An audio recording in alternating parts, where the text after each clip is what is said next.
शेतकऱ्यांना सरसकट कर्जमाफी तसेच थकीत पीक विमा, फसवी कर्जमाफी याविरोधात क्रांतिकारी संघटनेचे अध्यक्ष रविकांत तुपकर त्यांच्या निवासस्थानासमोर दिनांक 15 जून 2026 पासून अन्नत्याग आंदोलन करणार आहेत.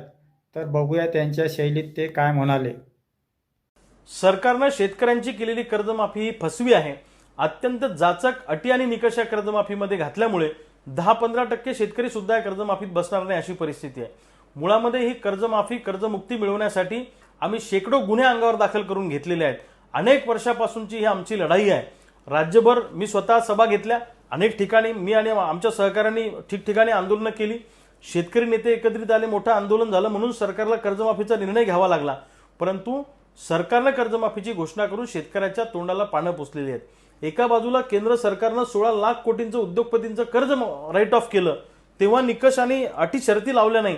मग शेतकऱ्यांना वेगळा नियम लावता आणि उद्योगपतींना वेगळा नियम लावता, हे चालणार नाही.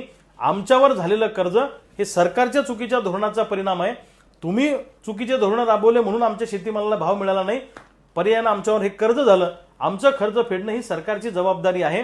म्हणून या फसव्या कर्जमाफीच्या विरोधामध्ये आणि सरसकट कर्जमुक्ती आणि हक्काचा पीक विमा मिळाला पाहिजे म्हणून मी स्वतः माझ्या बुलढाणा येथील निवासस्थानी 15 जून 2026 पासून सकाळी 9 वाजेपासून बेमुदत अन्नत्यागाला बसणार आहे.